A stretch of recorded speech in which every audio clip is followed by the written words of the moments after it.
శంకర. జగద్గురు శంకర. ధన్యవాదాలు. శృతి నమామి భగవత్పాద శంకరం లోకశంకరం. శంకరం శంకరాచార్యం కేశవం బాదరాయణం సూత్రభాష్యకృతౌ వందే భగవంతౌ పునః పునః. నారాయణ సమారంభాం శంకరాచార్య మధ్యమాం అస్మదాచార్య పర్యంతాం వందే గురు పరంపరాం. గురవే సర్వలోకానాం భిషజే భవరోగిణాం నిధయే సర్వవిద్యానాం దక్షిణామూర్తయే నమః. శారదా శారదాంభోజవదనా వదనాంబుజే సర్వదా సర్వదాస్మాకం సన్నిధిం సన్నిధిం క్రియాత్.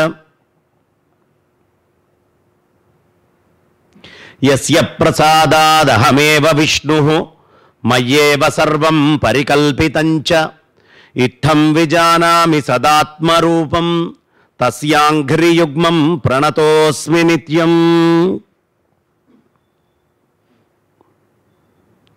నమః శ్రీ శంకరానంద గురుపాదాంబుజన్మనే సవిలాసమహామోహగ్రాహగ్రాసైకకర్మణే.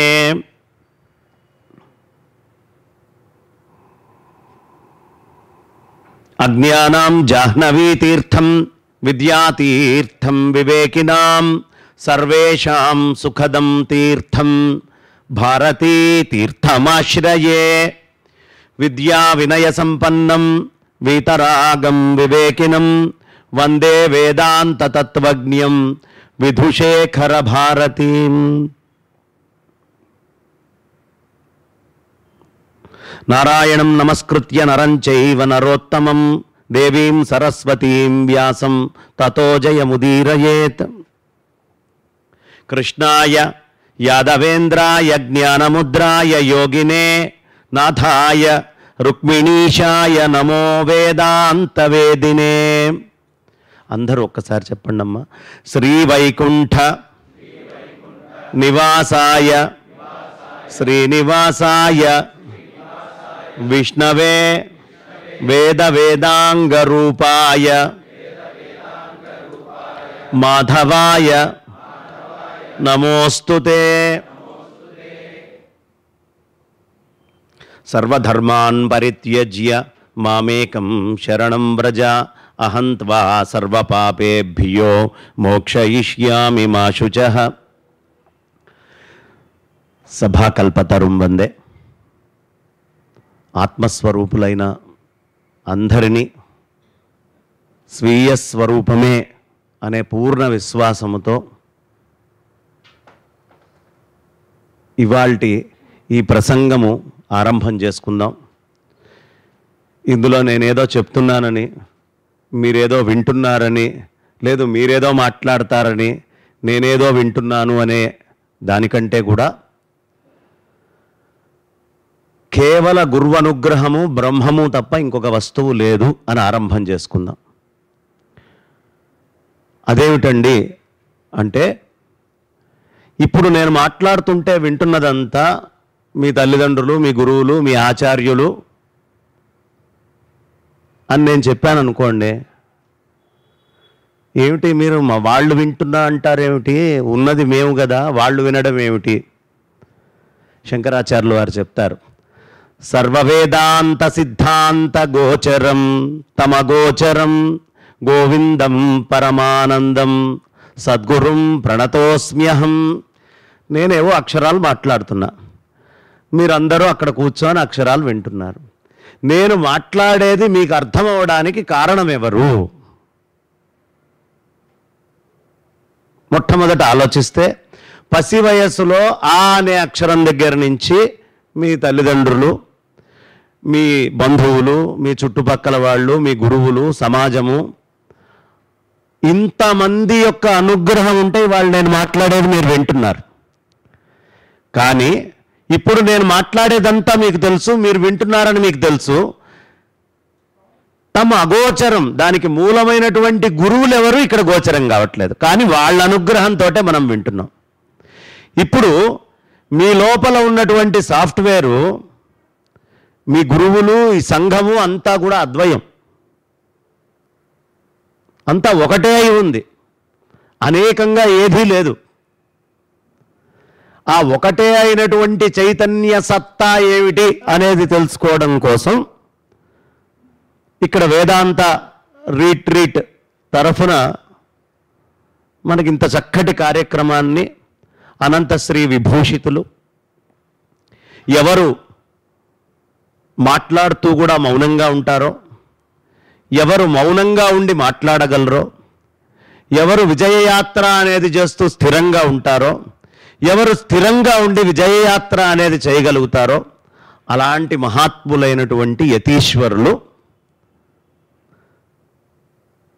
దక్షిణాంనాయ శ్రీ శృంగేరి పీఠాధీశ్వరులు శ్రీ శ్రీ శ్రీ భారతీ తీర్థ మహాస్వామి చరణులు, శ్రీ శ్రీ శ్రీ విధుశేఖర భారతీ మహాస్వామి చరణులు ఈ భాగ్యాన్ని వారే ఇక్కడ అంతా ఉండి కూడా అగోచరంగా ఈ కార్యక్రమాన్ని నిర్వహిస్తున్నటువంటి అలాంటి గురుదేవుల యొక్క పాదపద్మాలకి నమస్కరిస్తూ ఆరంభం చేసుకుందాం.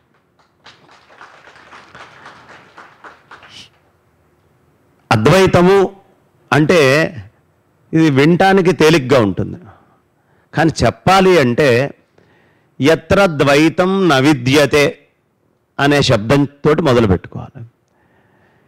ఎక్కడ 2, 3, 4, 5 ఇతరమైనవి ఏవి లేవో, ఉన్నది ఒకటేనో అది అద్వైతం.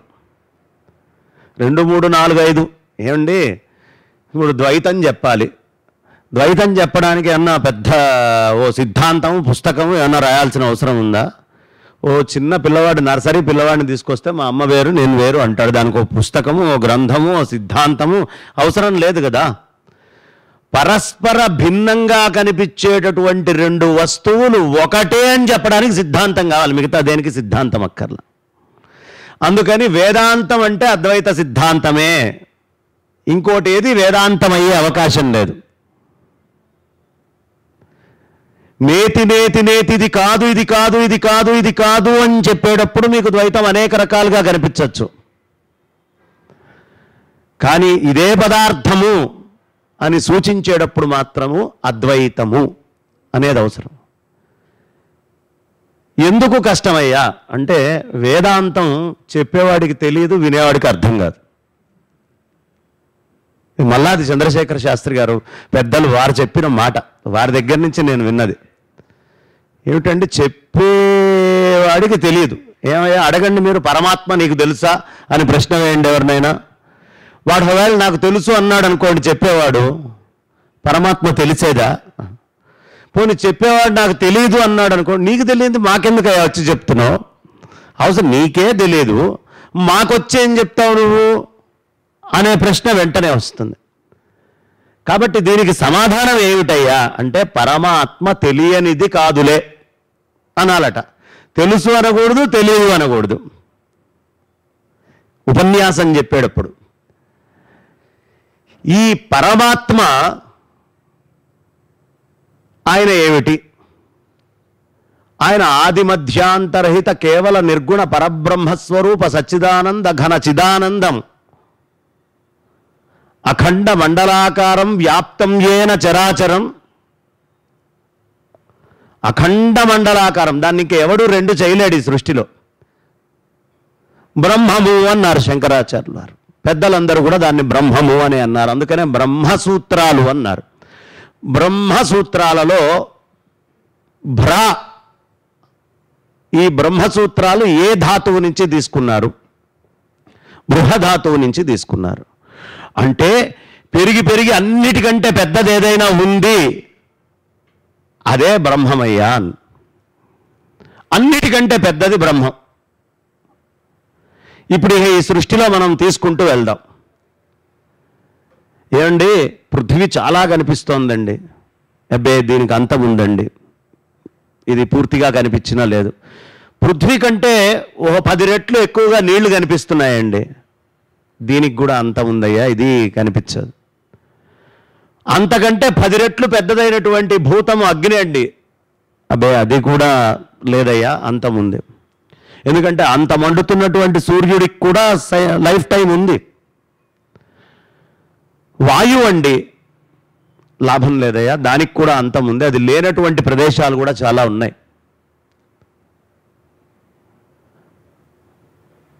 మరి స్పేస్, ఆకాశం అండి, ఈ ఆకాశము అనేటటువంటిది శబ్దం అనే లక్షణంతో ఉందండి. కాబట్టి నిర్గుణమైంది పరమాత్మ అండి. ఆ పరమాత్మ నుంచే ఈ మొత్తము పరికల్పమానమై ఉంది తప్ప పరమాత్మ కంటే భిన్నంగా ఇంకేదీ లేదు. ఇది ఆరంభం చేయాలి. ఇది చెప్పాలి అంటే ముందు కొంచెం మన కథ మనకి తెలియాలి. మన కథ మనకి తెలిస్తే అప్పుడు ఎలా అద్వయులము అనేది తెలుస్తుంది. మనం అందరం ఎక్కడి నుంచి వచ్చాం? మాతృగర్భంలో నుంచి వచ్చాం. పాపం ఆ తల్లి తాను బతికుంటుందో తాను మరణిస్తుందో ఈ ఉపాధిని లక్ష్య పెట్టకుండా దీనికి జన్మనిచ్చింది. ఈ ఉపాధి మాతృగర్భంలోకి ఎక్కడి నుంచి వచ్చింది? తండ్రి యొక్క వీర్యంలో నుంచి వచ్చింది. తండ్రి వీర్యం లేకపోతే ఈ ఉపాధి రాదు. అదేమిటంటే ఎలా చెప్తారు అంటే, ఒక మర్రి విత్తనం పెడితే మర్రి చెట్టు వస్తుంది, మల్లె చెట్టు రావట్లేదుగా, వేప చెట్టు రావట్లేదు కదా. ఈ మర్రి లోపల ఏది ఉందో బయట మొత్తము అదే కనిపిస్తోంది. ఇవి సూత్రీకృతంగా ముందు చెప్తున్నాను, తర్వాత మీకు ఆరంభవాదము పరిణామవాదంలో ఇంకా స్పష్టంగా కొంచెం అర్థమవుతుంది. ఇందులో దాదాపు తెలిసిన వాళ్ళే ఉన్నట్టున్నారు. మాట్లాడుతూ ఉంటే కొంతమంది ముఖం ఇట్లా వెలుగుతోంది, కొంతమంది చెప్తున్నావు కదా తర్వాత చూద్దాం ఇంకేం చెప్తావు అని పరీక్షగా చూస్తున్నట్టుగా ఉంది. కాబట్టి కాస్త విషయము ఉన్నవాళ్ళు, కొత్త వాళ్ళకి అర్థం కావటం నా ప్రధాన లక్ష్యం. తెలిసిన వాళ్ళకి అద్వయం అని పచ్చాలు చెప్పక్కర్లేదు, వాళ్ళకి నిధిధ్యాస చేసుకుంటే సరిపోతుంది. నిధిధ్యాసలో భాగంగా నేను చెప్పేది పనికొస్తుంది. కానీ అసలు ఇటువైపు ఇప్పటిదాకా విననటువంటి వాళ్ళు ఎవరున్నారో వాళ్ళకి కూడా అర్థం కావాలి అనే ప్రయత్నం నేను చేస్తున్నాను ప్రధానంగా. కాబట్టి ఎక్కడి నుంచి? వీర్యంలో నుంచి వచ్చాం. బాగుందండి, వీర్యంలోకి ఎక్కడి నుంచి వచ్చాం? వీర్యంలోకి కూడా ఎక్కడి నుంచో రావాలి కదా, ఊడైతే పడే అవకాశం లేదు కదా. ఆహార పదార్థాల్లో నుంచి వచ్చాం. తిండి లేకపోతే వీర్యం లేదు. ఆహారము నుంచి వీర్యం వచ్చింది.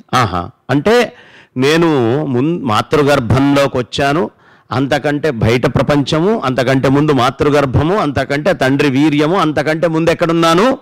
ఆహార పదార్థాల్లో ఉన్నాను. నా అస్తిత్వం అక్కడ ఉంది. ఈ ఆహార పదార్థాలు ఎక్కడి నుంచి వచ్చినాయి? వృక్షాల నుంచి వచ్చాయండి. లేదండి మా నాన్నగారు నాన్ వెజిటేరియన్ తింటారు, నేను అలా పుట్టాను అనుకునేవాళ్ళు కూడా తప్పలేదు. కానీ ఆ నాన్ వెజిటేరియన్ తిన్నటువంటి జంతువులోకి వచ్చింది వృక్షంలోంచే. ప్రత్యక్ష పరోక్ష మార్గాల్లో ఏదో ఒక రూపంలో వచ్చారు. మరి ఈ వృక్షాలలోకి ఎక్కడి నుంచి వచ్చారు తెలియాలి కదా. ముందు మన మూలం, మన కథ ఏమిటి, మనం ఎక్కడి నుంచి వచ్చామో తెలిస్తే అప్పుడు అద్వైతమా, ద్వైతమా, విశిష్టాద్వైతమా, మిగతా గొడవంతా తర్వాత. ఎక్కడి నుంచి వచ్చాం? అయ్యా చెట్లల్లోంచి. ఈ చెట్లల్లోకి ఎక్కడి నుంచి వచ్చాం? ఏమండి, ధరిత్రి భూమిలోంచి వచ్చామండి. నా తల్లి ఎలా కడుపు చీల్చుకొని జన్మనిచ్చిందో అలాగే ఈ భూదేవి కూడా ఆ వృక్ష స్థితిలో ఆ బీజం నుంచి అలా చీల్చుకొని జన్మనిచ్చింది. బాగుంది. ఈ భూమిలో ఉన్నటువంటి నేను ఎక్కడి నుంచి వచ్చాను? నీళ్లు లేకపోతే ఏ వృక్షం వచ్చే అవకాశం లేదండి. నీళ్ల నుంచి. అంటే అంతకుముందు నేను నీళ్లల్లో ఉన్నాను.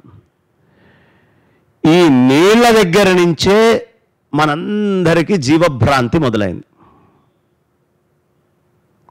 మనందరికీ జీవభ్రాంతి ఎక్కడి నుంచి మొదలైందయ్యా?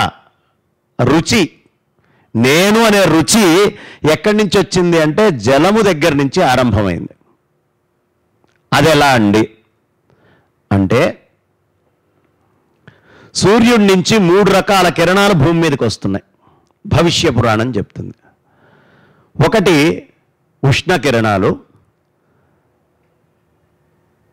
2 వర్షకారణ కిరణాలు, 3 శీతల కిరణాలు. ఏమండి, సూర్యుడి నుంచి ఎక్కడైనా శీతల కిరణాలు వస్తాయా? మా సైన్స్ బుక్కుల్లో ఎక్కడా లేదు కదండి. ఇది సైన్స్ టెక్స్టుల్లో లేనిది భవిష్య పురాణం చెప్తే మేము నమ్మాలా? అంటే పురాణం చెప్పిందంటేనే రూఢిగా నమ్మండి, అది ఋషివాక్యం. ఎలా అంటే సూర్యుడి నుంచి కిరణాలు చంద్రుడి దగ్గరికి వెళ్ళి చంద్రుడి నుంచి భూమి మీదకి వచ్చేటటువంటి సూర్యకిరణాలు ఒక 300, ఇవన్నీ శీతల కిరణాలయ్యా అని భవిష్య పురాణం చెప్పింది. ఈ సూర్యనారాయణమూర్తి ప్రత్యక్షంగా భూమి మీదకి వచ్చేటటువంటి దాన్ని, నీళ్ళని పైకి ఆవిరి చేసేటటువంటి దాంట్లోకి ఈ చంద్రుడి నుంచి అమ్మవారి, అందుకని అమ్మవారిని చంద్ర విద్య అంటారు. సూర్యనారాయణమూర్తిని నారాయణుడు అంటే అమ్మవారిది చంద్ర విద్య. ఈ మాయా సంపర్కం వల్ల అక్కడ నుంచి ఈ జీవలక్షణము అనేటటువంటిదంతా కూడా ద్యులోకములోకి వచ్చి మేఘము నుంచి భూమి మీదకి జీవం వస్తుందయ్యా. కాబట్టి ఎక్కడి నుంచి వస్తున్నాం? ఈ జీవస్థితి, ఈ రుచి ఎక్కడి నుంచి ఆరంభమైంది? నేను నేను నేను అనే రుచి జలం దగ్గర నుంచి ఆరంభమైంది. మనకి వచ్చాం చక్కగా ఆ జలం లోపలికి. జీవుడు అంటే ఈ జీవుడు కారణం ఎవరు? అగ్నే. పరోక్షమై చంద్ర విద్యగా ఒక శివశక్త్యాయుక్తో యది భవతి శక్త అని మనకి ఏదైతే చెప్పుకుంటామో, ఆ సూర్యనారాయణమూర్తి ఈశ్వరతత్వం అయితే, ఈ అమ్మవారు పరాప్రకృతి అయితే, ఈ పరాప్రకృతితోటి సంయోగము చెందినటువంటి ఆ వీర్య కిరణాలు ఏవి శీతలంగా భూమి మీదకి వస్తున్నాయో దాని నుంచి జీవం వస్తుంది. ఇది భాగవతం చెప్పింది. అమృతమయమైనటువంటి కిరణాలన్నీ ఎక్కడి నుంచి వస్తున్నాయి? చంద్రుడి నుంచి వస్తున్నాయి. బాగుందండి. అంటే సూర్యనారాయణమూర్తి ఈ జీవానికి కారణం, అగ్ని కారణం. దీనికి 2 రకాల అగ్నులు కారణం. ఒకటి వర్షకారణ కిరణము, 2 చంద్రుడి దగ్గరికి వెళ్ళి శీతల కిరణాలు. ఈ 2 కిరణాలని ఏదైతే తీసుకొని వచ్చిందో అక్కడ బాగుందండి. నీళ్ళు ఎక్కడి నుంచి వచ్చినాయి అంటే సూర్యుడి నుంచే, వర్షకారణం అని చెప్పుకున్నాం. కాబట్టి అగ్ని. ఈ అగ్నిలో ఉన్నాం మనం. ఈ అగ్నిలో ఉన్నటువంటి మనం ఎక్కడి నుంచి? ఇంకా తత్వం పైకి వెళ్తే వాయువు, వాయుతత్వం. ఎందుకు? వాయువు లేకపోతే అగ్నికి ఉనికి లేదు. వాయువు లేకపోతే అగ్నికి ఉనికి లేదు. మీరు అగ్ని పెట్టి దాని మీద గాలి రాకుండా ఆపేసేయండి, దీపం కొండెక్కుతుంది. ఈ వాయువులోకి ఎక్కడి నుంచి వచ్చామంటే స్పేస్ ఉంటేనే కదండి, ఖాళీ ఉంటేనే కదా ఇటు నుంచి అటు మొత్తం అంతా గాలి వీచేది. కాబట్టి స్పేస్. ఈ స్పేస్ ఎక్కడి నుంచి వచ్చింది? స్పేస్ కూడా ఒక భూతమే కదా. బ్రహ్మము. తస్మాద్వా ఏతస్మాత్ ఆత్మన ఆకాశ సంభూత.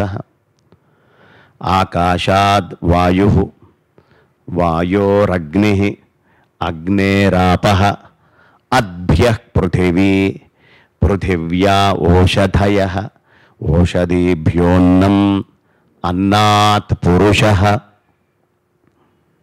క్రమం ఇదే, మనం చెప్పుకుంది వేదమంత్రమే. ఇప్పుడు నేను ఎక్కడి నుంచి వచ్చాను? ఈ మాతృగర్భం నుంచి బయటికి వచ్చినటువంటి నాకు మూలం ఏది? పరమాత్మే కదా. పరమాత్మ నుంచి ఇంత ప్రయాణం చేసి ఇక్కడికి వచ్చాను. ఇప్పుడు నేను పరమాత్మ కంటే భిన్నుణ్ణి అని మధ్యలో ఈ జీవరుచి అనేటటువంటిది రావడం వల్ల నా నిజాత్మ స్థితి నుంచి పక్కకి వెళ్తున్నా. ఏది మాయకి గురి చేస్తోంది నన్ను పరమాత్మ నుంచి భిన్నం చేయడానికి? నేను అనేక వస్తువుల్ని అప్పు తీసుకుంటూ ఒక్కొక్క భూతం నుంచి వచ్చా. అందులో ఆకాశము నుంచి శబ్దాన్ని అప్పు తీసుకున్నా. ఈ ఉపాధికి వచ్చింది. నిర్గుణమైనటువంటి దాంట్లో నుంచి నిర్గుణ నిరాకారుడి నుంచి నిరాకారం వచ్చింది, కానీ ఈ నిరాకారములో ఒక గుణం వచ్చింది, అదే శబ్ద గుణము, ఆకాశము. అక్కడ నుంచి తర్వాత దాంట్లోకి వచ్చేటప్పటికి శబ్ద గుణముతో పాటుగా వాయువులో స్పర్శ గుణం ఉంది. ఆకాశానికి స్పర్శ గుణం లేదు. స్పర్శ గుణం దేనికి ఉంది? వాయువుకు ఉంది. కాబట్టి రెండోది వచ్చేటప్పటికి శబ్దము స్పర్శ అనే గుణాలు తెచ్చుకున్నాం. వీటన్నిటికీ కారణం ఎవరు? ఈ శబ్దము పరమాత్మే, ఈ స్పర్శ పరమాత్మే. ఇక మూడోది అగ్నిలోకి వచ్చేటప్పటికి రూపాన్ని తెచ్చుకున్నాం. ఈ రూపానికి కారణం ఎవరు? పరమాత్మే. కానీ ఈ అన్నీ పరమాత్మే అనేటటువంటి జ్ఞానము పోయి ఎక్కడో ఒక అజ్ఞానం ఆవరిస్తోంది. అక్కడ ఆత్మవస్తువు నుంచి భిన్నమవుతున్నాం మనం. బాగుంది. ఎక్కడి నుంచి వచ్చాం? అగ్నితత్వం నుంచి 3 లక్షణాలు తెచ్చుకునేదాకా వచ్చాం. శబ్ద స్పర్శ రూప. ఎందుకు? అంతకు ముందు ఆకాశం మన కంటికి కనిపించలేదు, వాయువు మన కంటికి కనిపించలేదు. నేను వేదాంతంలో పెద్ద టర్మినాలజీ తీసుకొని చెప్పేటటువంటి దానికంటే సద్ అసద్ అనే 2 వస్తువుల్ని తీసుకుంటే, అసత్ అనేటటువంటి శబ్దం ఏదైతే ఉందో అది నిరాకార తత్వాన్ని సూచిస్తుంది, సత్ సాకారాన్ని చూపిస్తుంది. ఇప్పుడు ప్రత్యక్ష ప్రమాణం వాళ్ళందరూ ఎగిరిపోతారు, చార్వాకులు ఇత్యాదులందరూ. ఎందుకు? వాయువు ఆకాశ భూతాలని కనిపించట్లేదు కదా, నువ్వు కనిపించేదే నమ్ముతాను అంటున్నావు కదా, కాబట్టి అక్కడ దెబ్బతింటారు వాళ్ళు. అగ్ని దగ్గరకు వచ్చేటప్పటికి 3 లక్షణాలు తెచ్చుకున్నాం. జలం దగ్గరకు వచ్చేటప్పటికి అందులో స్పేస్ ఉంది, జలములో స్పేస్ ఉంది, అలాగే దాంట్లో స్పర్శ ఉంది, టచ్ ఉంది, అలాగే దాంట్లో అగ్ని ఉంది. H2O 2 హైడ్రోజన్ మాలిక్యూల్స్ ఉన్నాయంటే అగ్ని ఉన్నట్టే. అగ్ని ఉంది, ప్రత్యేకంగా రుచి ఉంది. మనం మంట మీద నాలుక పెడితే కాలుతుంది తప్ప రుచి రాదు. రుచి ఎక్కడి నుంచి మొదలైంది? ఆకాశంలో రుచి లేదు, వాయువులో రుచి లేదు, అగ్నిలో రుచి లేదు, నీళ్ల దగ్గరకు వచ్చేటప్పటికే టేస్ట్ అనేది స్టార్ట్ అయింది. ఈ శరీరానికి అందుకనే సాధన చేసేటటువంటి వాళ్ళకి ఆహార విహారాదుల యందు నియమాన్ని ఉంచుకోండి అని పెద్దలు ఎందుకు చెప్తారనుకుంటున్నారు? ఇక్కడి నుంచే మనకి ఈ రుచుల దగ్గర నుంచే దాని పై భూతాలని చూడలేకపోతున్నాం. అంతా ఈ రుచుల్లో కొట్టుకుంటున్నాం. ఈ రుచులంతా ప్రాణమయం. ఆపోవా ఇదగుం సర్వం విశ్వాభూతాన్యాపహ ప్రాణావా ఆపహ. అక్కడి నుంచి బాగుందండి. ఆ తర్వాత భూమి దగ్గరకు వచ్చేటప్పటికి నీళ్ళకి వాసన లేదు, కానీ భూమికి వాసన ఉంది. వాటర్ హ్యాస్ నో ఆర్డర్ అనేదో ఓ సూత్రం రాశారు ఫిజిక్స్ బుక్లో. ఆ పుస్తకంలో వాటర్ హ్యాస్ నో ఆర్డర్ అని మనం చూసాం, కానీ వాటర్ హ్యాస్ నో ఆర్డర్ అనేటటువంటిది ఎవరు చెప్పారయ్యా ముందు? వేదం చెప్పింది. గంధము అనేటటువంటిది భూతత్వం నుంచి ఆరంభమైంది. అంటే శబ్దము ఆకాశం నుంచి తెచ్చుకున్నాం, శబ్ద స్పర్శలు వాయువు నుంచి తెచ్చుకున్నాం, శబ్ద స్పర్శ రూపాలనేటటువంటివి 3 అగ్ని నుంచి తెచ్చుకున్నాం, శబ్ద స్పర్శ రూప రసాలు అనేటటువంటివి జలం నుంచి తెచ్చుకున్నాం, శబ్ద స్పర్శ రూప రస గంధము అనేటటువంటిది పృథ్వీ నుంచి తెచ్చుకున్నాం. ఏమండి? అష్టమూర్తి స్వరూపం అని పరమేశ్వరుని చెప్పుకుంటాం. మనకు అష్టమూర్తి అనగానే ఓ రూపం కనిపిస్తుంది. ఆయన మొత్తం బ్రహ్మాండమైనటువంటి ఆ జటాచూటముతో అలా కూర్చొని ఆయనలోంచే ఈ పంచభూతాలు అని ఆ రూపంలోంచి, అది కూడా మంచిదే. సాకార నిరాకారాల్లో ఎక్కడి నుంచైనా నువ్వు ఆరంభం చేయి. ముందు ఒక ఆరోపణ చేస్తే అక్కడి నుంచి ఇంకా పైకి వెళ్తావు. 1 కోటి రూపాయల అప్పులో ఉన్నవాడు 10,000 అప్పుకు వచ్చాడనుకోండి, 100 రూపాయలు అప్పుకు వచ్చాడని మంచిదే కదా. కాబట్టి ముందు సాధన చేసి శంకరాచార్యుల వారు దేన్ని ఖండించలేదండి. ఇప్పుడు ఆయన చేసినటువంటి పని ఏమిటి? ఇక్కడికి వచ్చాం. ఇక్కడికి వచ్చిన తర్వాత ఇక్కడ దాకా బాగానే ఉంది. ఇక్కడ నుంచి మహత్తు అనేది మొదలైంది.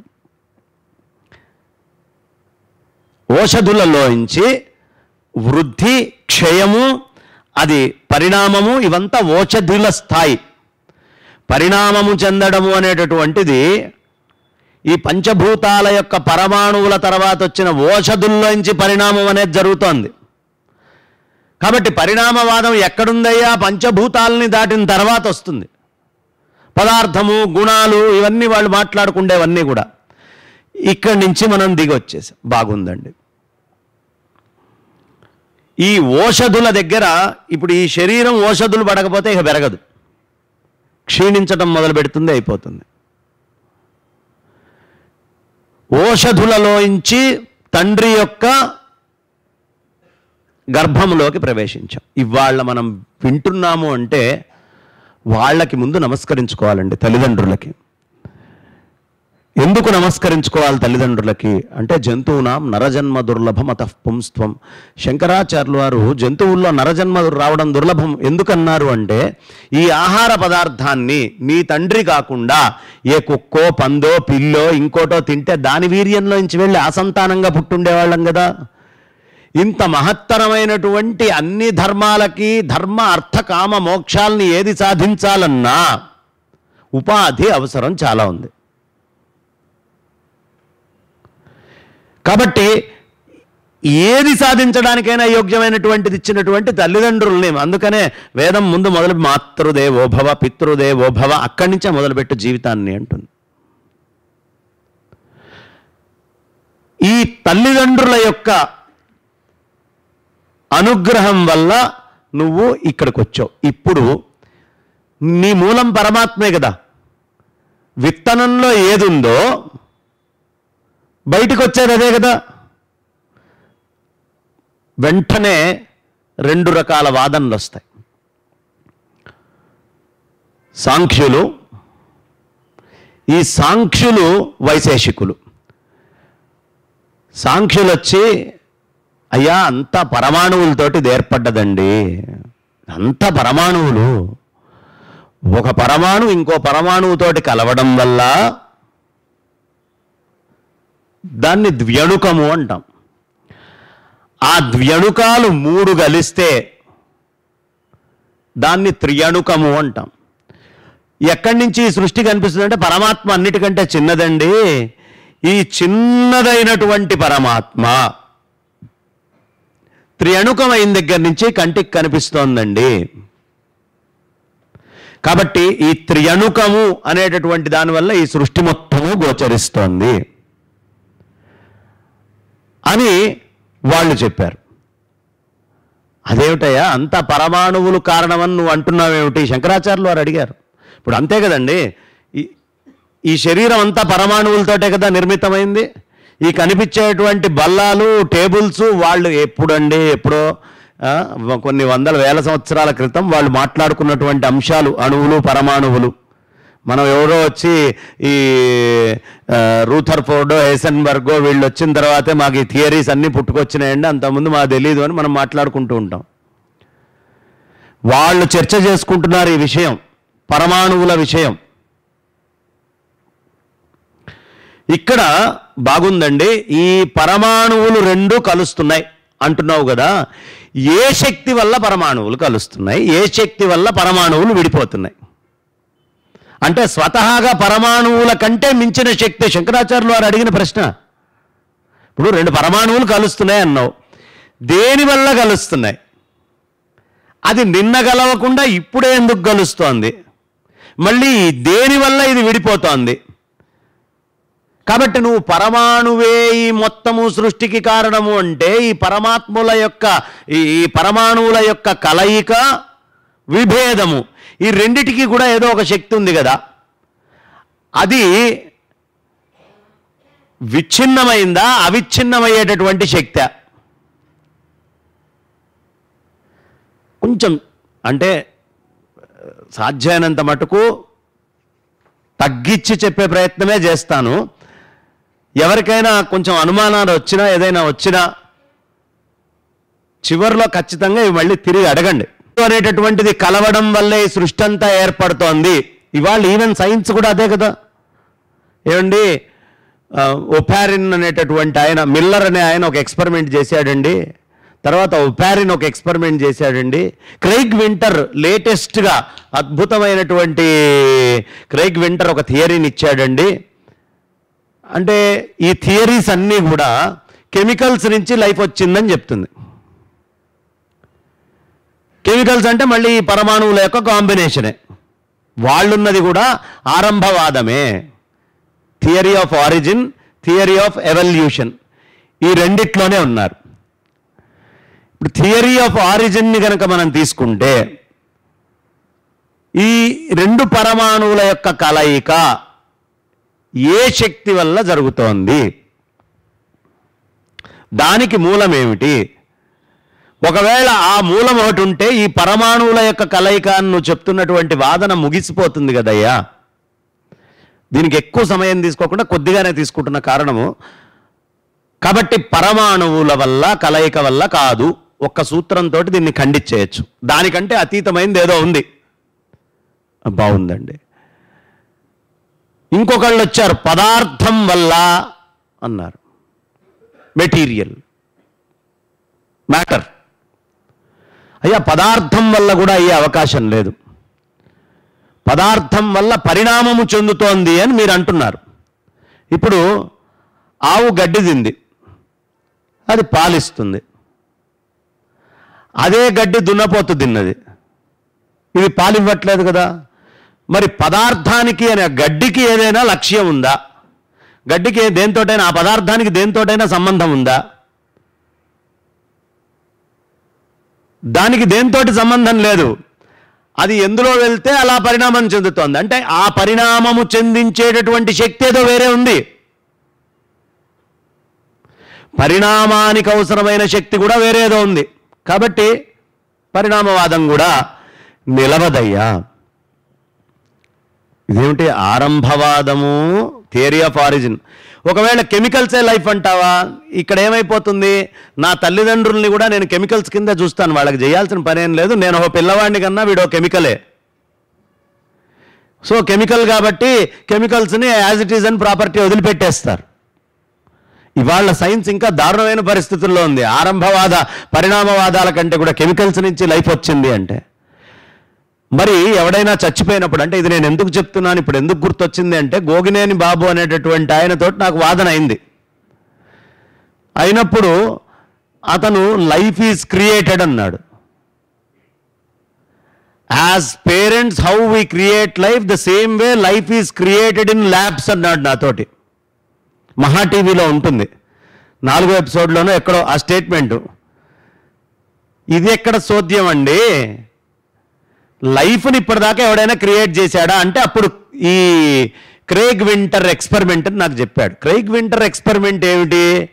ఒక జీనోమ్ని తీసుకొని 900 జీనోమ్ ఉన్న దాంట్లో కొత్త ప్యాటర్న్ వేసి ఆ సెల్లో ఆ జీనోమ్ తోటి లైఫ్ ఇచ్చారు. నేను వెంటనే అడిగిన ప్రశ్న ఏమిటి, నాన్న బాగుంది మీరు చెప్పింది, జీనోమ్ చేంజ్ డెడ్ సెల్లో చేయలేదు కదా, చేసింది ఇదేంటి, ఆల్రెడీ లైఫ్ ఉన్నటువంటి సెల్. అంటే ఒక గుండె తీసి ఇంకొక గుండెని లోపల పేర్చాడు అనుకోండి, అది లైఫ్ ఇచ్చినట్టు ఎట్లా అవుతుంది? లైఫ్ క్రియేట్ చేసినట్టు కాదు కదా.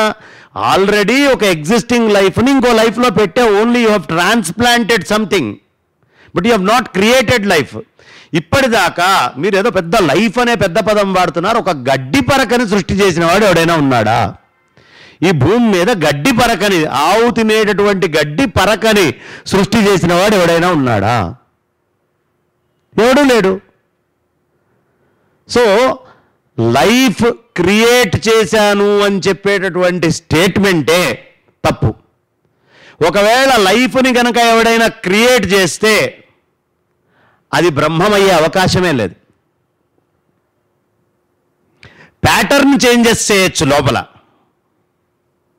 ప్యాటర్న్ చేంజెస్ కావచ్చు. లైఫ్ని క్రియేట్ చేశాడంటే వాడు పరమాత్మని క్రియేట్ చేసినట్టే.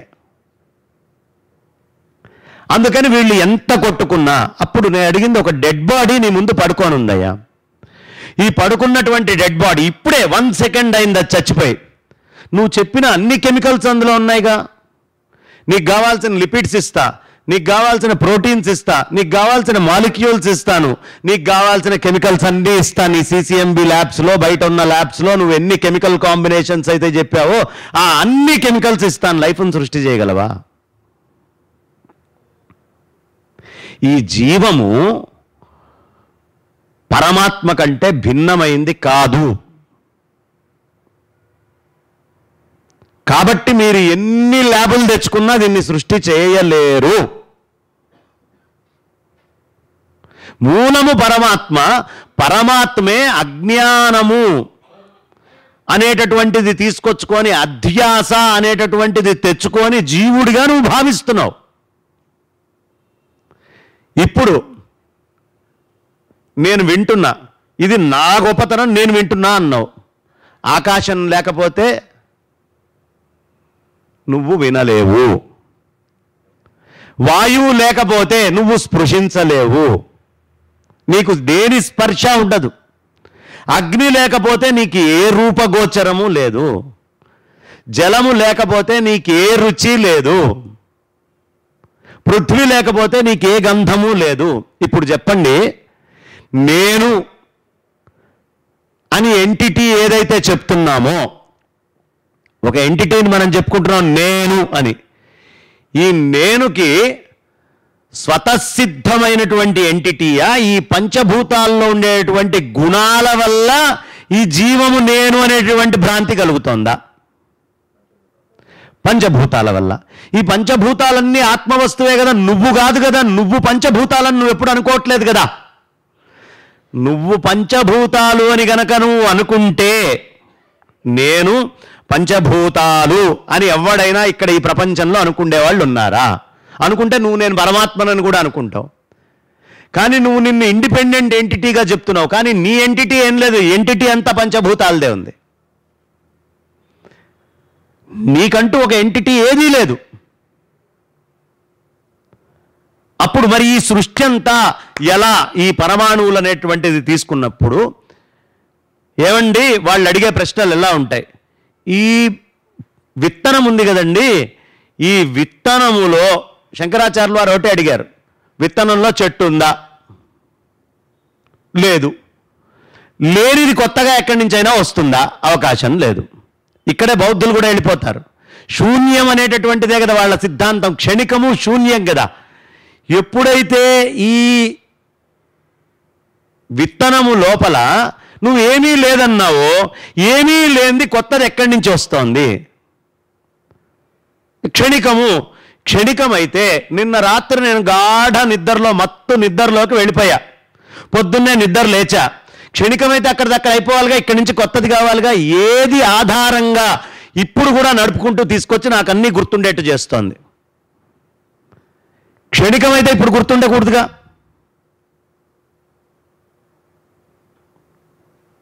కాబట్టి క్షణికము శూన్యము అంటున్నావు నువ్వు. వాళ్ళ వాదన దాన్ని సంఘాతం అంటారు. యాక్చువల్గా అది చెప్పాలి అంటే ఒక 5-6 రోజుల క్లాస్ కావాలి.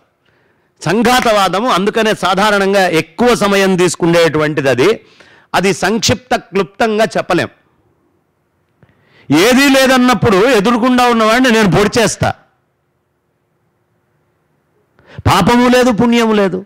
మరి ఏదీ లేని వాడిని పొడిచేటప్పుడు నువ్వు 3 సూత్రాలు చెప్పావు. బుద్ధం శరణం గచ్చామి, సంఘం శరణం గచ్చామి, ధర్మం శరణం గచ్చామి. ఎందుకు? కారణం చెప్పు నాకు. ఈ 3 నేను ఎందుకు పాటించాలో చెప్పు. శూన్య క్షణికాలైనప్పుడు బుద్ధము శరణం గచ్చామి ఇవన్నీ నేను ఎందుకు అనుకోవాలి? నువ్వు నాస్తి అంటున్నావు, మళ్ళీ ఇంకో జన్మ ఉంది అంటున్నావు. లేదు అన్నప్పుడు జన్మ ఎలా వచ్చింది? జన్మ వస్తే దేనికి వచ్చింది? ఉన్నదానికి వచ్చిందా? పైపెచ్చు నువ్వు చెప్తున్న సిద్ధాంతం ఏమిటి? నిర్వాణము. ఈ నిర్వాణ శబ్దము నీకంటే ముందే వాడారయ్యా.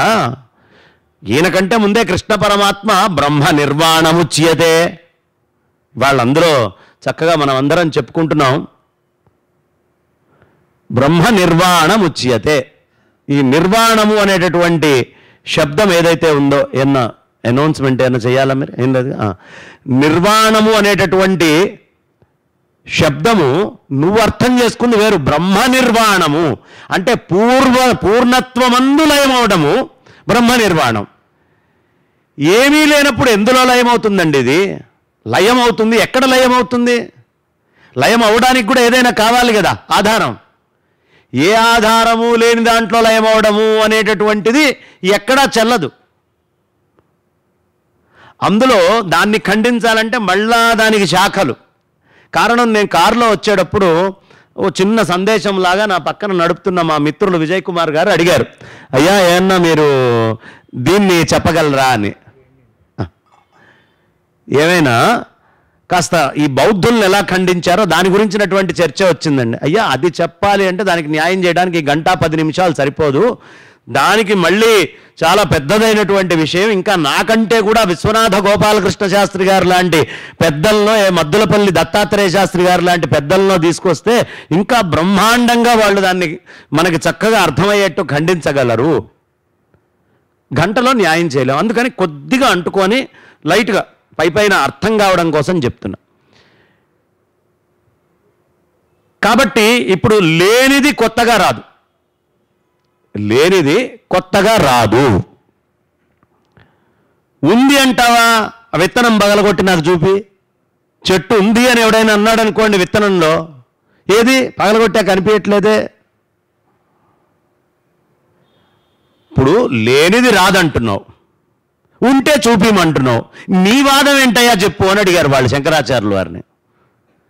బీజమే వృక్షము, విత్తనమే చెట్టు. ఇందులో కొత్తగా ఏమీ లేదు. అది అందులో మూల పదార్థం ఏది ఉందో అదే. పరమాత్మే ఈ చరాచరమైనటువంటి జగత్తు విశ్వము అని ఏవేవైతే నువ్వు పిలుస్తూ ఉన్నావో అంతా ఒకటే అయినటువంటి పరమాత్మ. మరి ఇది విశ్వం కింద మనకు కనిపిస్తోంది కదండి వీటన్నిటిని తీసుకొని. అంటే నీకు విశ్వం కింద కనిపించడానికి నీకు ఒక్క పాదమే ఈ సృష్టిలో కనిపించడం వల్ల మిగతా 3 పాదాలు తెలియకపోవడం వల్ల విశ్వంగా నీకు గోచరిస్తోంది. వేదాహమేతం పురుషం మహాంతం ఆదిత్యవర్ణం తమసస్తు పారే. ఇక్కడ మనకి చెప్తూ ఒకటే పాదం కనిపిస్తోంది. త్రిపాదూర్ధ్వ ఉదయిత్ పురుష పాదోస్య విశ్వభూతాని త్రిపాదూర్ధ్వ అని చెప్పారు. ఒక పాదమే ఈ విశ్వంలో మనం దర్శించగలుగుతున్నాం, 3 పాదాలని చూడలేకపోతున్నాం. ఈ 3 పాదాలని ఎప్పుడు చూడగలుగుతామో అప్పుడు మనకి విశ్వం బ్రహ్మము అని అర్థమవుతుంది. ఎలా? మనందరికీ ఆకలేస్తుంది, వెళ్ళి భార్యనో తల్లినో అమ్మ అన్నం పెట్టు అని అడుగుతాం.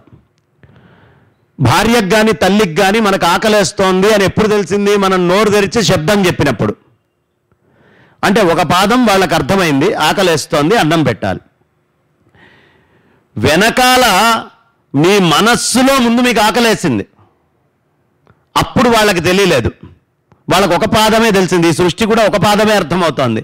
కానీ మనస్సులో ఆకలేసినప్పుడు వాళ్ళకి తెలియలేదు. ఈ మనస్సుకి ఆకలి ఎలా తెలిసింది? మనస్సుకి ఆకలి ఎలా తెలిసింది? దానికి ఇంకా ఒక పాదం ఉండాలిగా ఏదైనా. అంటే కొన్ని ట్రిలియన్స్ అండ్ ట్రిలియన్స్ ఆఫ్ సెల్స్గా ఉన్నటువంటి ఈ జీవము సమిష్టి అయినటువంటి ఒక తెలివితో, ఒక మేధతో, మనం అన్నం తిన్నాం అనుకోండి, మనం తిన్న అన్నం మన మనస్సు కానీ మన బుద్ధి కానీ అరిగిస్తోందా? మనం తిన్నటువంటి అన్నాన్ని మన మనస్సు కానీ మన బుద్ధి కానీ అరిగిస్తోందా?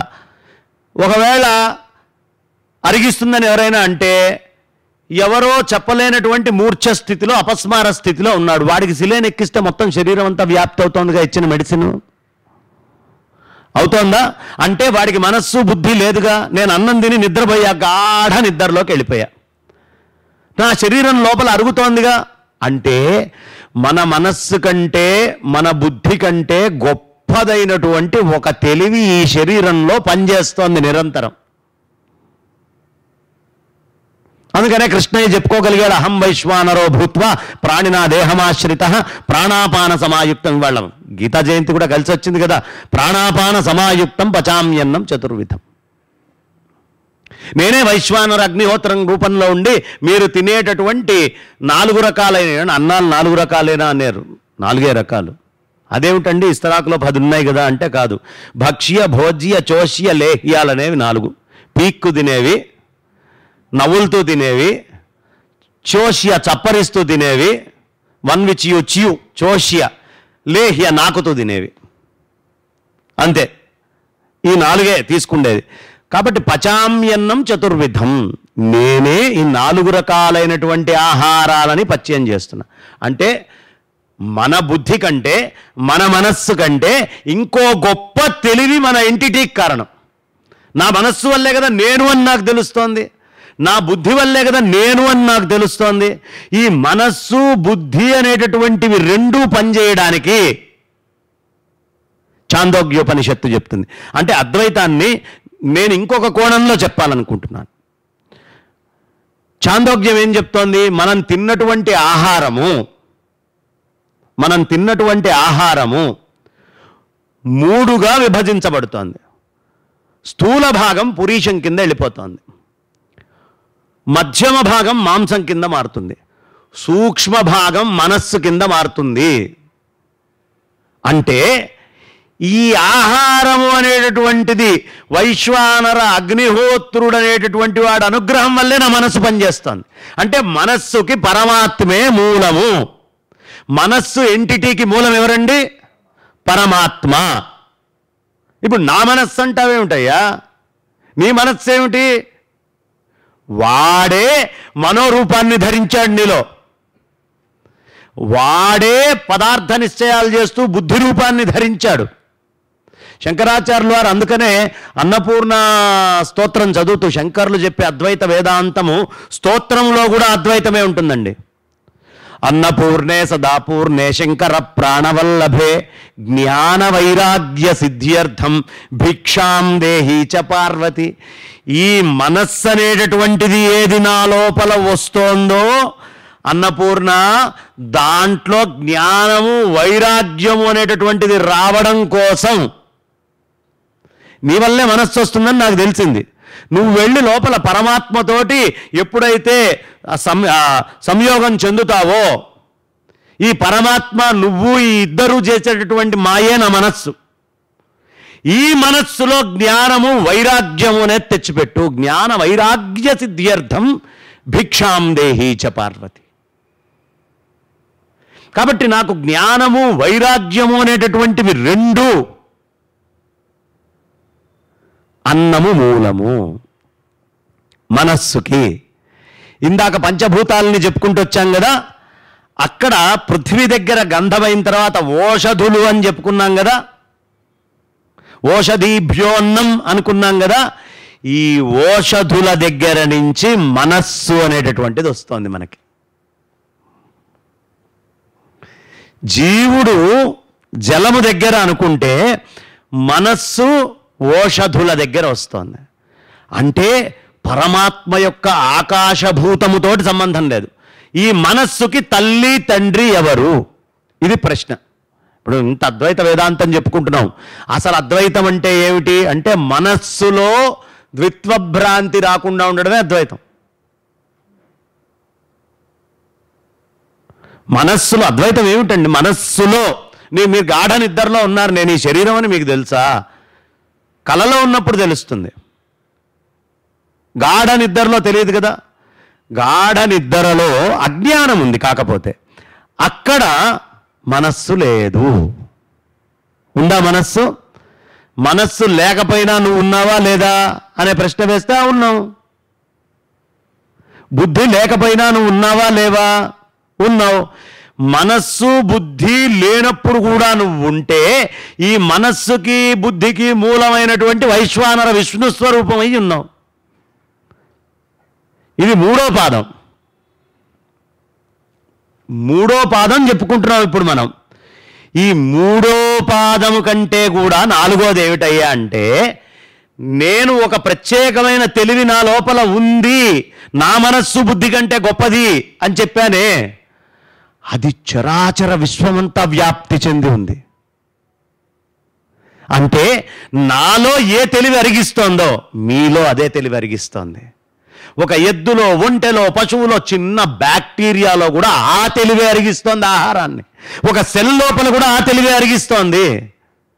అంటే ఇప్పుడు నేను ఆ తెలివి నుంచి బయటపడి వచ్చి మనస్సు బుద్ధి నాది అనే అజ్ఞానంతో అధ్యాసగా చూస్తున్నటువంటి ప్రాపంచికమైన తెలివినా? నేను ఏ తెలివిని?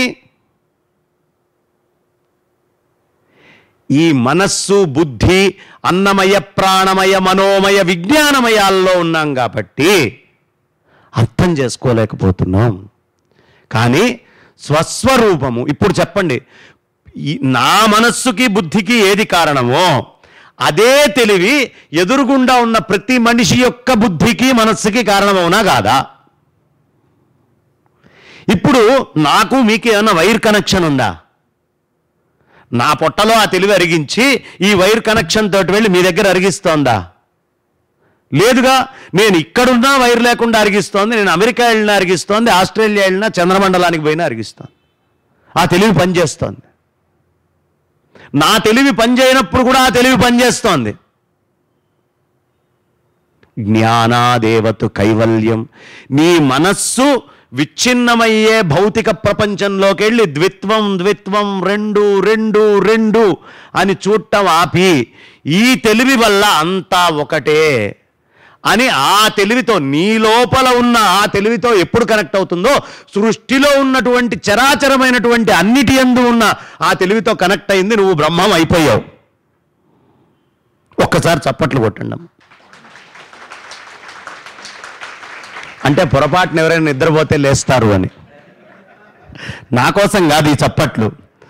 ఓసారి ఎవరైనా పొరపాటున పడుకున్నారనుకోండి, ఏదో ఒకటి కావాలిగా లేవడానికి. ఇన్ని జన్మల నుంచి పడుకున్నటువంటి మనము ఈ విషయంతో లేవాలి, అది తెలియాలి. అందుకని చప్పట్లు కొట్టుకోమంది. ఎవరికి వాళ్ళ తెలివి కొట్టుకున్న చప్పట్లు ఇవి. అర్థమైందా? ఇక్కడ ప్రధానమైనటువంటి అంశము, ఇప్పుడు ఈ తెలివికి ఇటు నుంచి అటు వైర్ లేదు, అంతటా పనిచేస్తోంది. అత్యంత సూక్ష్మమైనటువంటి దాంట్లోనూ ఆ తెలివి పనిచేస్తోంది. నువ్వు బ్యాక్టీరియాను, ఇంకా లివింగ్ సెల్లను, ఇంకాను దాంట్లోనూ ఆ తెలివి పనిచేస్తోంది. అత్యంత బృహత్తైన దాంట్లో కూడా అదే పనిచేస్తోంది తెలివి. అనోరణీయాన్ మహతో మహీయాన్. ఆ తెలివి కంటే భిన్నంగా ఇంకొకటి ఏది ఉండే అవకాశము లేదు. శరణాగతి కాన్షియస్నెస్కి శరణాగతి. ఏమిటి శరణాగతి కాన్షియస్నెస్కి అంటే ఉన్నది ఆ తెలివి, స్వస్వరూపానుసంధానం భక్తి. నీ స్వస్వరూపమైన ఆ తెలివితో కనెక్ట్ ఎట్లా కావాలో తెలియాలి. అది ఎప్పుడు అర్థమవుతుందో అప్పటిదాకా ఈ ద్విత్వభ్రాంతి ఉంటుంది. ఆకాశం నేత్రదోషం ఉన్నవాడు ఆకాశంలో చంద్రుణ్ణి చూశాడండి. చూస్తే ఒకటే అయినటువంటి చంద్రుడు రెండుగా కనిపిస్తున్నాడు. దేనికి? వేడి చేసి నేత్రదోషం వచ్చి, నేత్రదోషం వల్ల ఒకటే అయినటువంటి చంద్రుడు రెండుగా కనిపిస్తున్నాడు. మాయ అనేటటువంటి దాని దోషం వల్ల, మాయ అంటే ఏది లేనిదో, మాయ అంటేనే లేనిది. మరి ఎప్పటి నుంచి ఉంది? అనాదిగా ఉంది. అజ్ఞానం ఎప్పటి నుంచి? అనాదిగా ఉందండి. అజ్ఞానం అనాది నుంచి ఉందంటారంటారు ఏమిటండి? అంటే ఇప్పుడు నేను కొత్త విషయం చెప్తే మీకు తెలిసింది, మీకు తెలియని తనం ఎప్పటి నుంచి ఉంది అని ఎవడైనా ప్రశ్న వేస్తే ఏం చెప్తారు మీరు? ఎప్పటి నుంచో ఉందండి. తెలియంగానే పోయిందా పోలేదా? ఈ అజ్ఞానము అనాదే, జ్ఞానము అనాదే. ఒక్కసారి జ్ఞానము అనేటటువంటిది వస్తే అది అనాదైనా ఇక లేదు. అదే జీవన్ముక్త స్థితి. అది అనాదైనా ఇక లేదు. దాన్నే జీవన్ముక్త స్థితి అంటారు. ఓసారి ఈ మధ్యలో కథ చెప్పాలి, ఎందుకంటే కదలకుండా వింటున్న వాళ్ళకి కథ చెప్తే కదిలి మళ్ళీ వింటం మొదలు పెడతారు. అందుకని జనకుడు పాపం శుభ్రంగా రాజవ్యవహారాలన్నీ చూసి పడుకున్నాడట. పడుకోగానే ఆయనకి కాస్త నిద్ర వచ్చింది. నిద్రలో ఆయనకు కల వచ్చింది. ఆ కళ ఏమిటయ్యా అంటే, శత్రురాజులందరూ ఈయన మీదకి దండెత్తుతున్నారు. శత్రురాజులందరూ ఈయన మీదకి దండెత్తుతున్నారు. ఇప్పుడు ఈయన సైన్యం అంతా ఓడిపోతోంది, అవతల వాళ్ళు చాలా బలంగా ఉన్నాడు. ఇంకేం చేయాలో అర్థం కాక బిక్కుబిక్కుమంటూ కోటలో నుంచి నా శత్రు సైన్యం అంతా అయిపోతోంది, వాళ్ళు మొత్తం ఇచ్చేసేస్తున్నారు, కోటలోకి వచ్చేస్తున్నారు అని కలలో ఒక సొరంగ మార్గం ఈయనకి తెలిసిన దాంట్లో నడుచుకుంటూ బయటికి వెళ్ళిపోయాడు, తప్పించుకున్నాడు. అస్సలు ఓపిక లేదు, ఇంకా బయట నుంచి వినిపిస్తోంది, వాళ్ళు వస్తున్నారు, వీళ్ళు వెంటబడుతున్నారు, నువ్వు చచ్చిపోతావు, అమ్మో నేను చచ్చిపోతానని ఉరుకుతున్నాడు. ఉరుకుతుంటే బాగా ఆకలేసింది ఆయనకి. ఒక చిన్న పాత్ర ఏదో మట్టి దొరికింది, దాంట్లో ఏదో అన్నం దొరికింది.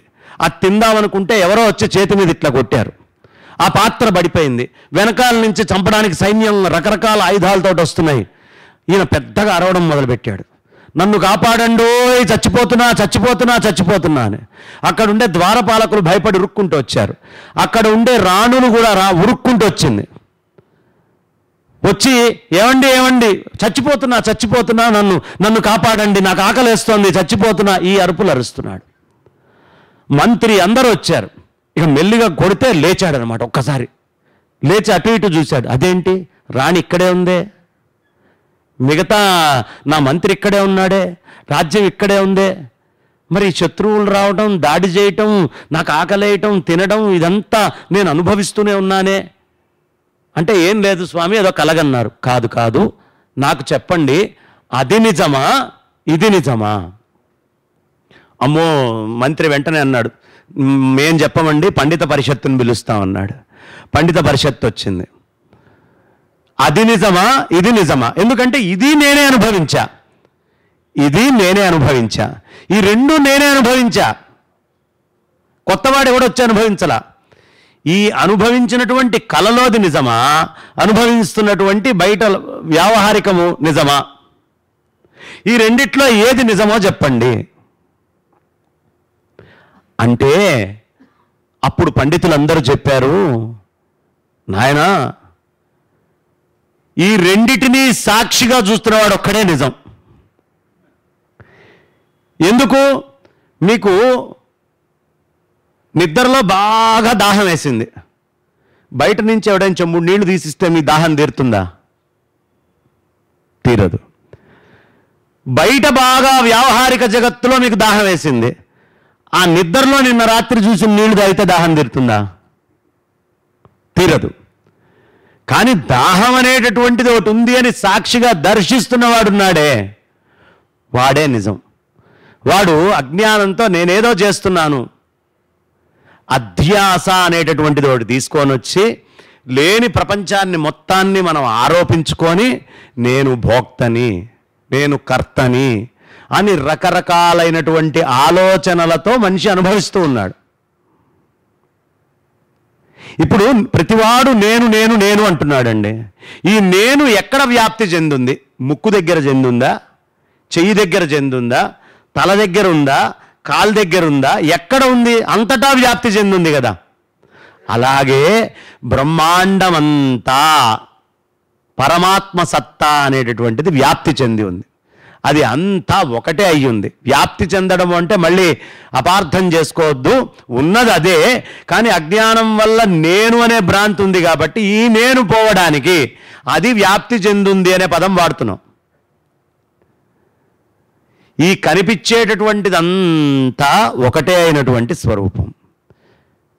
వెంటనే ఎగ్జాంపుల్స్, ఇందాక నేను చెప్పినటువంటి తెలివి ఎగ్జాంపుల్ కనుక మనకి గుర్తొస్తే, ఓ మట్టి కుండని మీరు తీసుకున్నారు, ఓ మట్టి ముంతని మీరు తీసుకున్నారు, మట్టితోటి చేసిన 10 పదార్థాలు తీసుకున్నారు. ఈ మట్టిలో చెప్పబడేటటువంటి నామరూపాలు అసత్యం. అవునా కాదా? నామము రూపము అసత్యం. ఎందుకు దాన్ని ఇట్లా కొట్టి, ఇక్కడ మనమందరము తెలుసుకోవాల్సినటువంటిది నామరూపాత్మకమంతా కూడా దేశకాల వస్తువులతో సంబంధం ఉంది. ఏంటి మహావాక్యాలు చెప్పారు కదా, అది మహావాక్యం ఏమిటండి? వేదం చాలా చెప్పింది కదా, వేదము చాలా మాటలు చెప్పింది కదా, వేదం చెప్పిన ప్రతిదీ మహావాక్యం కావాలి కదా. ఈ 4 ప్రధానంగా మహావాక్యాలను ఎందుకన్నారు అంటే, ఈ 4 వాక్యాల్లో ప్రత్యేకత ఉంది. తత్ త్వం అసి, నేను అది ఒకటే అయి ఉన్నాము. దీనికి ఏ దేశంతోటైనా సంబంధం ఉందా? సంబంధం ఉందా? ఏ కాలంతోటైనా సంబంధం ఉందా? ఏ వస్తువుతోటైనా సంబంధం ఉందా? దేశకాల వస్తువులకి మూడిటికి అతీతంగా చెప్పబడింది కాబట్టి మహావాక్యం. అంటే నీ స్వస్వరూపానుసంధానాన్ని చూపిస్తుంది కాబట్టి మహావాక్యమైందయ్యా.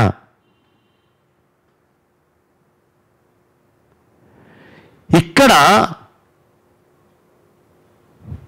ఒకటే అయినటువంటి ఈ నీరు మంచుగడ్డ ఏది ఉందో,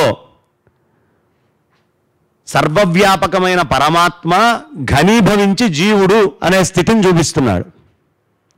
వాస్తవానికి మంచుగడ్డలో ఉన్నదంతా ఏమిటి? నీరు కంటే భిన్నంగా ఏమన్నా ఉందా? మాయా సంపర్కం వల్ల ఈ జీవుడు నేను పరమాత్మని అనేటటువంటి స్వస్వరూపానుసంధానము దాటి ఇంద్రియాలు ఈ బయట నుంచి వచ్చే వాటన్నిటిని అనుభవించే భోక్తని అనుకుంటున్నాడు. కాబట్టి మనం తెలుసుకోవాల్సినటువంటి అంశం ఏమిటి? ఈ ద్వైతమంతా నీ అనుభవానికి మాత్రమే, నీకు కాదు. నేను అనుభవిస్తున్నా అనేది ద్వైతం, నేను అద్వైతమే. నేను అనుభవిస్తున్నా అనే భ్రాంతి అంతా జీవమయం. అధ్యాస చేసుకుంటే మొత్తము జీవమయం. అంతర్ముఖమైతే ఆత్మమయం. అంతకంటే భిన్నంగా ఇంకోటి ఉండే అవకాశం లేదు. నీటి మీద బుడగ వచ్చిందండి, నీళ్ళకేమైనా నష్టమా?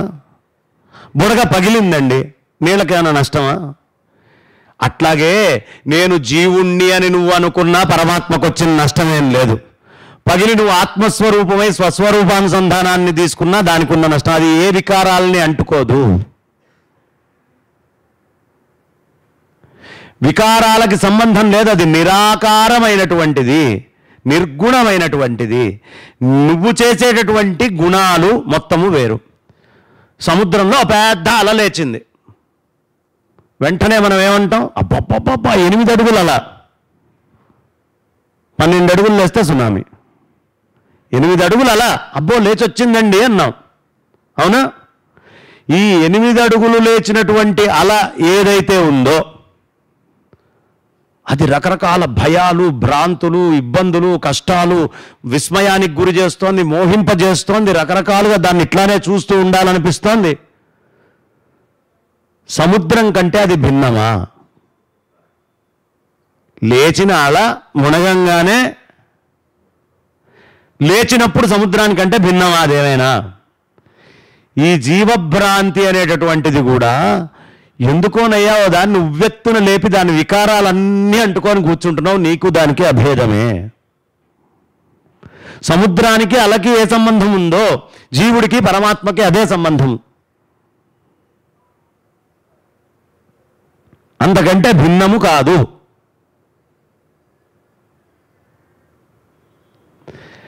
ఈ ద్వైతమంతా కూడా అజ్ఞానం వల్లే వస్తోంది. ఎలా? ఓ అద్భుతమైన కొండని ఒకడు తీసుకొచ్చాడు.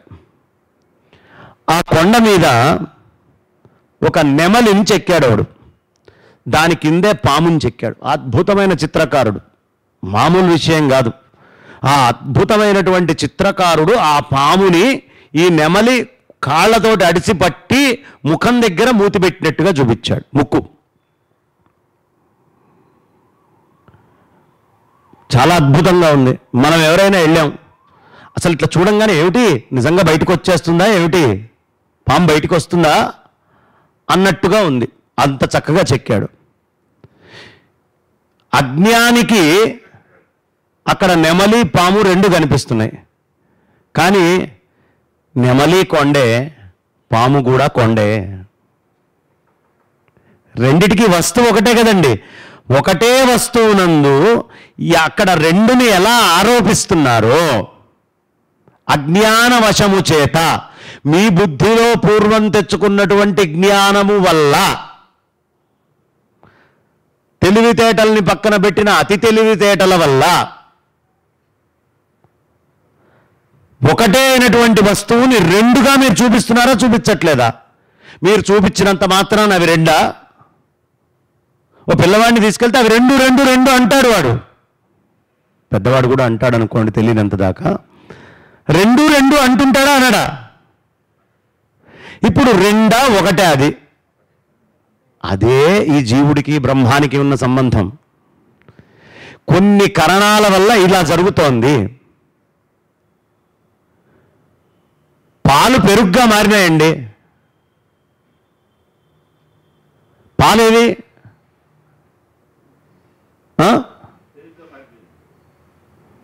మారిపోయిందా?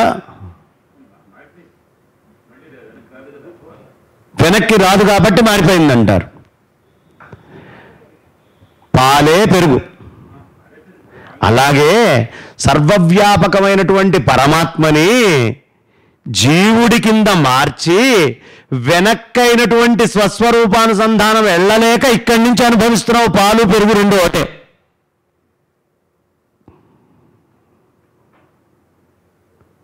పెరుగు చేసావు దాన్ని, అంతకంటే ఏమీ లేదు. పాలల్లో లేనిదేమీ లేదు, అదే ఉంది. పాలల్లో ఉన్న ప్రతి అణువు అందులో అవే ఉన్నాయి.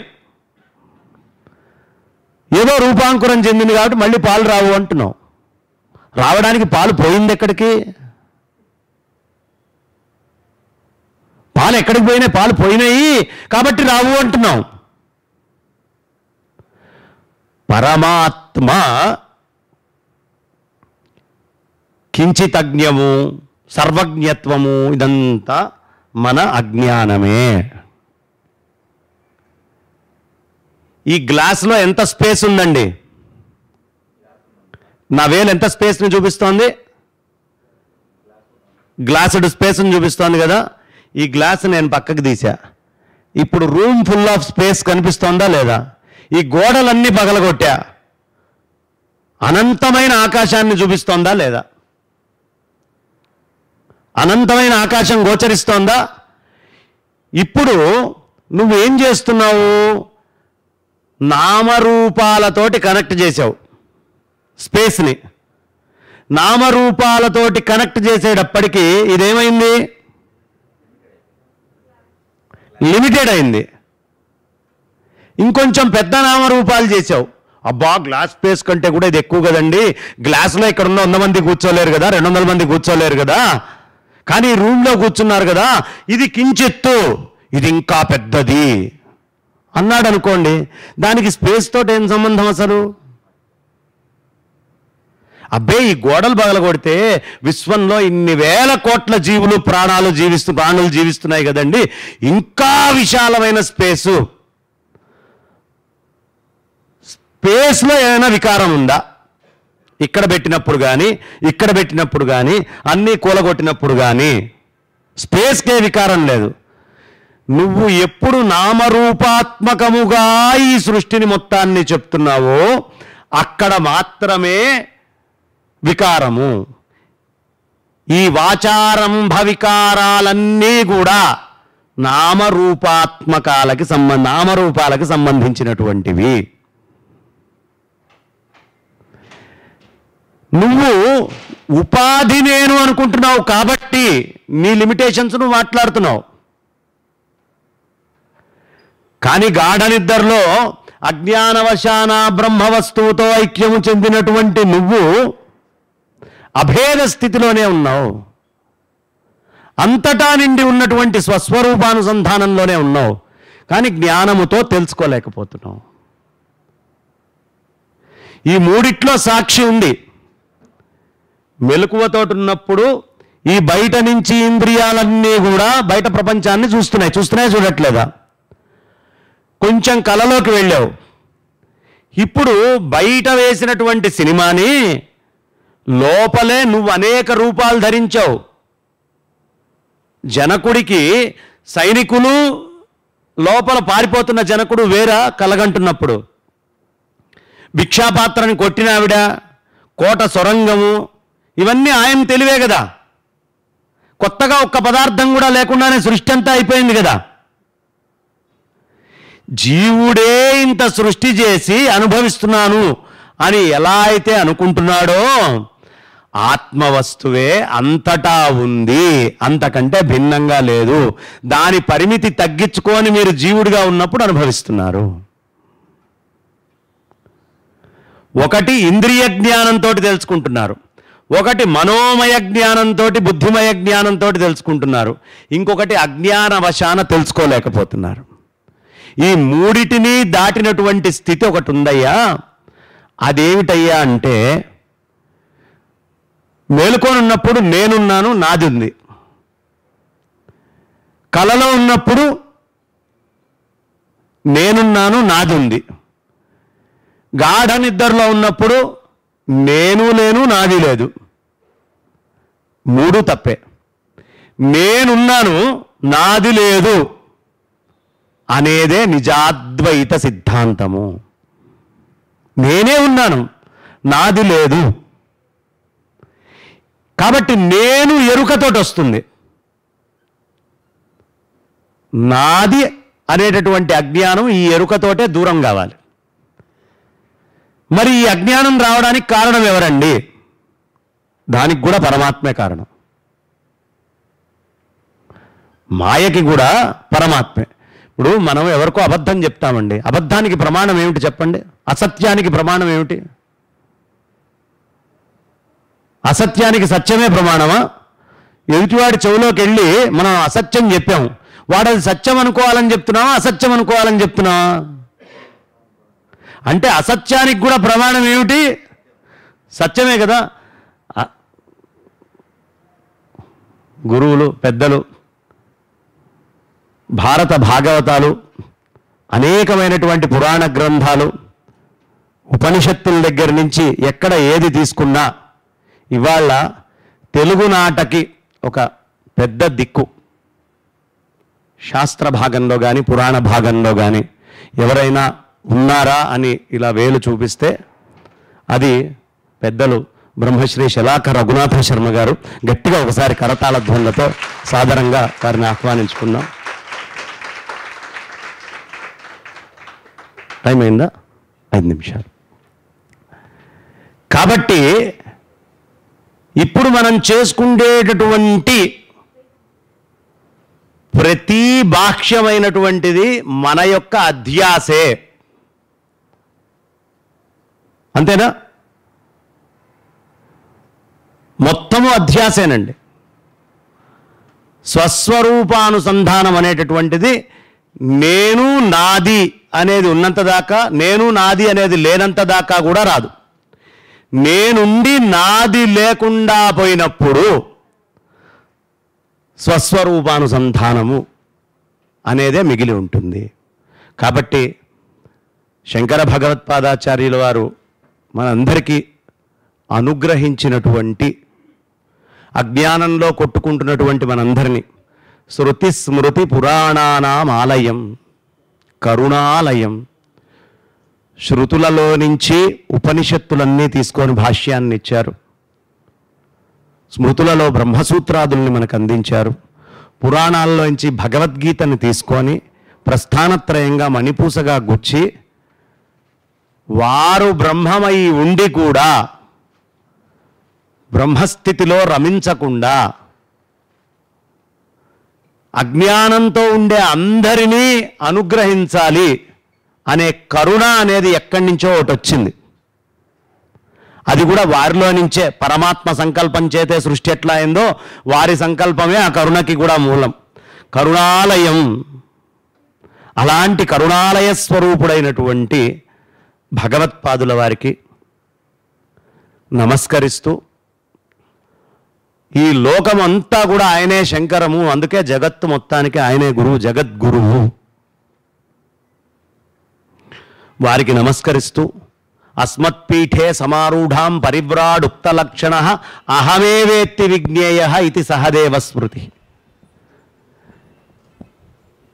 ఆ చతురామ్నాయ పీఠాల మీద ఎవరు కూర్చుంటారో వాళ్ళని నేనే అని భావించి కొలవండి అని చెప్పారు. కాబట్టి ఆనాటి శంకరుడితోటి ఏదో ప్రయాణం చేశాం కాబట్టి మనందరి జన్మాంతర సుకృతం వల్ల ఆ శంకరుడే ఇవాళ భారతీ తీర్థులుగా విధుశేఖర భారతిగా అక్కడ ఆసీనులై కూర్చొని ఉన్నారు. కాబట్టి ఒక్క గురువు దగ్గర కొంత ద్వైతము అనేది అవసరం. ఎప్పటిదాకా ఆ గురువు అజ్ఞానాన్ని పోగొట్టి స్వస్వరూపానుసంధానం వచ్చేదాకా. కాబట్టి ఆ గురువు దగ్గర ఉండేటువంటి ద్వైత బుద్ధితో ఒక్కసారి ఆయన పదపద్మాలకి నమస్కరిస్తూ, ఏమొస్తుంది నమస్కరిస్తే, నమశ్రీ శంకరానంద గురు పాదాంబు జన్మనే సవిలాస మహామోహగ్రాహ గ్రాసైక కర్మణే.